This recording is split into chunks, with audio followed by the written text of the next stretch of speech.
Praise the Lord. இயேசு கிறிஸ்துவின் நாமத்தினால இந்த வீடியோ பார்க்குறவங்க எல்லாரையும் நான் வாழ்த்தி வரவேற்கிறேங்க. உங்கள் குடும்பத்தில், உங்கள் ரிலேட்டிவ்ஸில், அதாவது உங்கள் சொந்தக்காரங்க மத்தியில் நீங்கள் தான் ரொம்பவே கஷ்டத்தில் இருக்கிறீங்களா? நீங்கள் தான் ரொம்பவே கண்ணீரில் இருக்கிறீங்களா? கர்த்தர் உங்ககிட்ட ஒரு முக்கியமான காரியத்தை சொல்ல விரும்புகிறாருங்க. காது கொடுத்து கேளுங்க. என்னன்ட்டுனாக்கா, சங்கீதம் 107 அதிகாரம் 41 வசனத்தில் என்ன இருக்குன்னு நீங்கள் கேட்டிங்கனாக்கா, எளியவனையோ சிறுமையிலிருந்து எடுத்து உயர்ந்த அடைக்கலத்திலே வைத்து அவன் வம்சங்களை மந்தையை போல் ஆக்குவார்ன்ட்டு வசனம் இருக்குங்க. பெஸ்ட் எக்ஸாம்பிள் யாருன்னு நீங்கள் கேட்டிங்கனாக்கா, யாக்கோபு தாங்க. நீங்கள் அவருடைய வாழ்க்கையில் பாருங்கள், தன்னுடைய சொந்த சகோதரனாலேயே பிரச்சனைகள் வந்துட்டு அவர் வீட்டை விட்டு கிளம்புற சுச்சுவேஷன் கூட ஆயிடுச்சுங்க. அவர் யோசிச்சிருப்பார், இதுக்கு மேலே என்னுடைய வாழ்க்கையில் என்ன நடக்க போகுது, அவ்வளோதான் எல்லாமே முடிஞ்சிச்சு அந்த மாதிரி அவர் நினச்சிட்டு இருக்குவார் மேபி. ஆனால் அவர் போகிற இடத்துல ஒரு பெரிய அற்புதம் நடக்குதுங்க.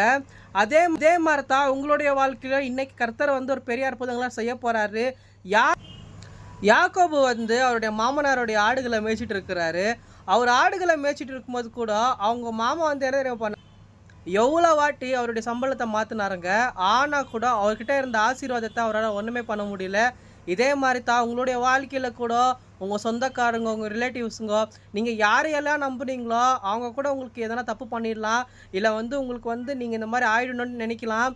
ஆனால் கர்த்தருடைய வார்த்தை உங்களை பார்த்தா சொல்லிட்டு இருக்கிறாரு. என்னன்ட்டுனாக்கா, கர்த்தருடைய வார்த்தை உங்களுக்கு தான் வந்திருக்கு. என்னன்ட்டுனாக்கா, உங்களை சிறுமையிலிருந்து கர்த்தர் எடுக்க போகிறாரு.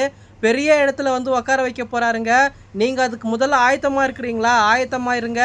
ஏன்னா நீங்கள் உயர்ந்த இடத்துல போயிட்டாக்கா உங்களுக்கு புத்தி சிறுமையாக இருக்கவே கூடாது. ஏன்னா கர்த்தருடைய திட்டங்கள் கர்த்தர் உங்கள் மேலே பெரிய பெரிய திட்டங்களை வைத்திருக்கிறாருங்க. நீங்கள் பயப்படாதீங்க, சோர்ந்து போகாதீங்க. இப்போ கூட நீங்கள் சோகத்தோட, கண்ணீரோட, கவலையோட தான் பார்த்துட்டு இருக்கீங்க. எல்லாமே மாறும். ஒரு நாள் கண்டிப்பாக கர்த்தர் பெரிய பெரிய அற்புதத்தின் காலம் வந்துட்டுருக்கு. இன்றைக்கே வந்துட்டுருக்கு. யாக்கோபு ஆசீர்வதித்த அதே தேவன் இன்னும் நம்ம கூட தான் இருக்கிறாருங்க. எத்தனை பேர் விசுவாசிக்கிறீங்க? இன்றைக்கி உங்களுடைய வாழ்க்கையில் ஒரு பெரிய அற்புதத்தை செய்கிறாரு. நீங்கள் விசுவாசிக்கிறீங்களா? நீங்கள் ஆயத்தமாக இருக்கிறீங்களா? ஆமேன்னு சொல்லுங்கங்க. தேங்க்யூ ஸோ மச் ஃபார் வாட்சிங். God plus.